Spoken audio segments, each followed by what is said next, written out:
I guess you should be careful about what you brag and how you brag, especially when it comes to the size of your Whopper.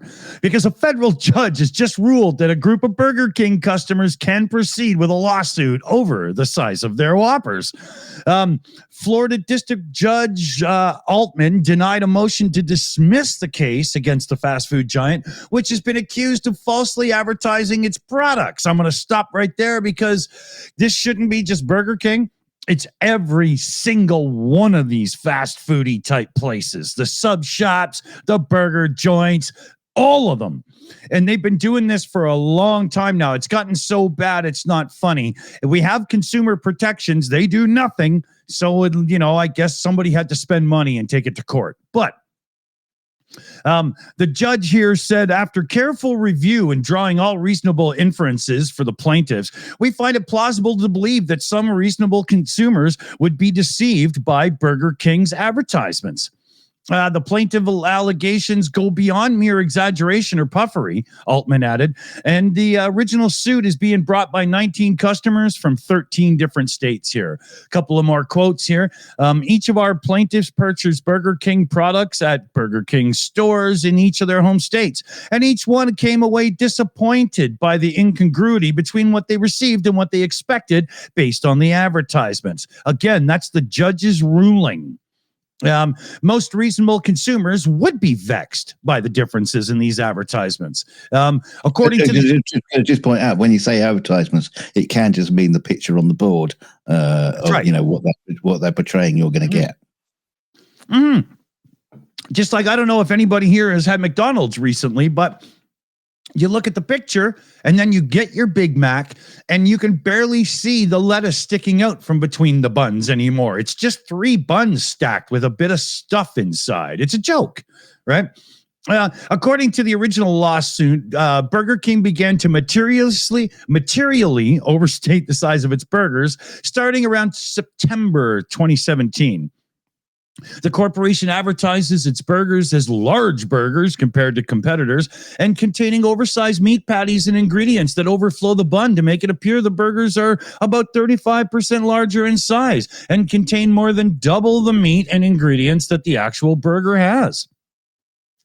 The lawsuit has some side-by-side images that you can find online. They're pretty easy to dig up. And quote here is the burgers are completely sad looking in real life, but the advertisements are brilliant.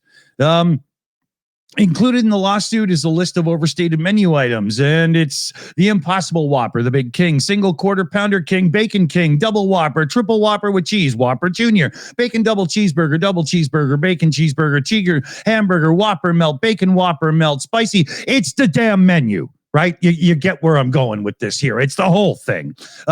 In response to Monday's ruling, a spokesperson for Burger King said that the claims are false, adding, flame grilled beef patties portrayed in our advertising are the same ones used in the millions of burgers we serve.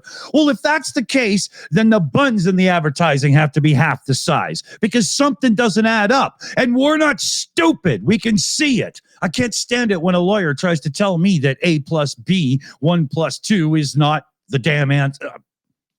Drive me crazy. So I hope Burger King goes down for this hard. I hope the rest of the industry also takes it in the rectum for this one. And we finally get some honesty in these types of advertisements for this stuff.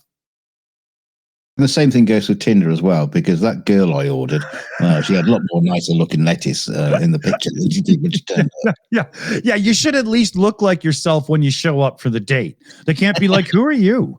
That goes for the guys too, right? So where are you going on your tale of woe today? Oh, we got disaster coming. Dun, dun, dun, dun, dun, dun. It could be happening now. It could be happening any minute now. It could be happening tomorrow. Or, well, just very soon. But a Soviet spacecraft launched more than half a century ago is making its final descent back to Earth within hours, according to aerospace experts. The spacecraft, known as Cosmos 482, was originally launched in 1972 as part of the Soviet Union's attempt to reach Venus. But after a rocket malfunction, it never escaped Earth's gravity. And now, after 53 years, the 1,000-pound relic is on a collision course with the atmosphere. Wow. Yes, as of this week, tracking data suggests Cosmos 482 could re-enter the atmosphere around about 5:54 UTC Saturday. Yeah. 3, 2, 1. Yeah. The forecasts are, pretty varied, but the scientists stress it's too early to know where it might land or how much will survive re-entry. In other words, they can't predict it at all, and they have to wait and see for it to actually happen to predict it. Let us know if it hits your garage, and then we'll know. Yeah, Dutch scientist Marco Lambroek says the capsule, a 3-foot wide metal sphere, might hit Earth traveling around 150 miles per hour. And because it was built to survive a descent through Venus's atmosphere, there's a real chance it could remain intact. Yeah, this thing is going to land as a completely solid object, basically, right? Because if it had any chance of landing on Venus, it's going to survive entry to Earth. Yeah, the little probes will come out, the little camera will go boop, start sending pictures back. A little arm goes out with the hammer sickle flag. Well, not without risk. We should not be too worried, Lambroek says, adding the chance of injury is comparable to that of a meteorite fall, which does happen.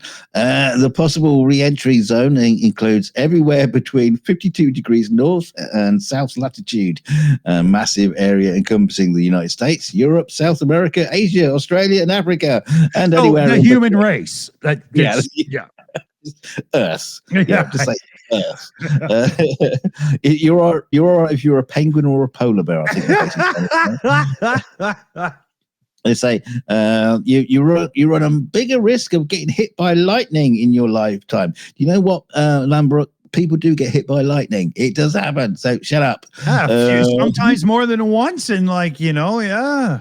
It's like they say, well, you're more likely to be hit by a meteorite than win the lottery. Then explain that to all the lottery winners.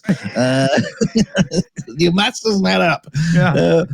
Harvard astrophysicist Jonathan McDowell offered a blunter take, says the spacecraft is making its final death plunge and no need for major concern. You wouldn't want it bashing you on the head, though. Yeah, no, of course not. Brilliant. With scientists like that, I mean, no wonder the world is fucked. Most of the spacecraft burned up a long time ago, but the capsule portion, complete with a Venus-grade heat shield, has been orbiting ever since, slowly falling lower and lower on each pass. Experts say the parachute system likely won't function after 50 years in space, and if the heat shield fails, the object could burn up entirely. But if the shield holds, it can survive all the way to the ground. Ooh, so dear. the Soviets did land a craft on Venus that lasted long enough to send pictures. I would think this thing is going to survive re-entry and crack into something, or at least the ground, Yeah, for sure. Oh, yeah. Trump at Mar-a-Lago, please. If there is a God in heaven, it will crash on a Tesla. Yeah, go on, Russia. Can you target it just a little bit, please? Yeah. Just land in Red Square and go home, baby. Well, if you're new here, click like, share, and subscribe because we really appreciate it, and it helps the channel out. Yeah, and if you're a Russian probe who's crashing into the Earth, don't forget to leave a comment in the comment section. Yeah, just start your comment with "I will land on Moscow because." Yeah, that's done, yeah.